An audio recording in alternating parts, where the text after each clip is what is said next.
ஏன் எப்பயுமே வர்ஸ்ட் கஸ்டமரோட எக்ஸ்பீரியன்ஸ் மட்டும் ஷேர் பண்ணோம்? கொஞ்சம் சேஞ்ச்க்கு பெஸ்ட் கஸ்டமர் எக்ஸ்பீரியன்ஸுமே ஷேர் பண்ணலாம்ல? இந்த கஸ்டமர் நம்மகிட்ட நாமக்கல்லேருந்து ப்ரௌனி ஆர்டர் பிளேஸ் பண்ணியிருந்தாங்க.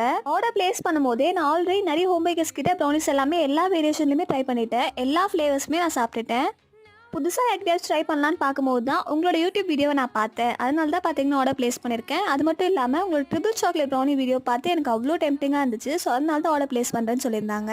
இந்த கஸ்டமர் ப்ரௌனியோட டீட்டெயில்ஸ் எல்லாமே கேட்டுட்டு உடனே பார்த்தீங்கன்னா பேமெண்ட் பண்ணி புக் பண்ணிட்டாங்க. அது மட்டும் இல்லாமல் இவங்க அவ்வளோ ஸ்வீட்டாக கேட்கறதுக்கு எல்லாமே பார்த்தீங்கன்னா அவ்வளோ மெதுவாக ஆன்சர் பண்ணிட்டு இருந்தாங்க. ஃபர்ஸ்ட் இவங்க நம்ம கிட்ட 1/2 kg அளவுக்கு ட்ரிபிள் சாக்லேட் ப்ரௌனிஸும் ஆர்டர் பண்ணியிருந்தாங்க. பட் இன்னைக்கு மார்னிங்கே திரும்பவும் கால் பண்ணி லோட்டஸ் பிஸ்காப் அண்ட் நட்டலா ப்ரௌனிஸும் வேணும்னு சொல்லியிருந்தாங்க. பட் எனக்கு இன்னைக்கு வீட்டு பக்கத்துலேயுமே கொஞ்சம் ஆர்டர்ஸ் இருந்ததுனால நான் அதுக்காக தான் பிளான் பண்ணியிருந்தேன். கஸ்டமர் கிட்ட அதையுமே இன்ஃபார்ம் பண்ணியிருந்தேன். அவங்களுமே ஸ்வீட்டாக பரவாயில்ல நெக்ஸ்ட் டைம் பண்ணி கொடுங்கன்னு சொல்லியிருந்தாங்க. பட் அவங்க கேட்ட டிஃப்ரெண்ட் ஃப்ளேவர் ப்ரௌனிஸ்மே பார்த்தீங்கன்னா 3த்தையுமே நான் பேக் பண்ணி டிஸ்பேச் பண்ணிட்டேன். நீங்களுமே உங்கள் ஆர்டர் பிளேஸ் பண்ணணும்னா ஸ்க்ரீனில் தெரிய நம்பருக்கு வாட்ஸ்அப் பண்ணுங்கள்.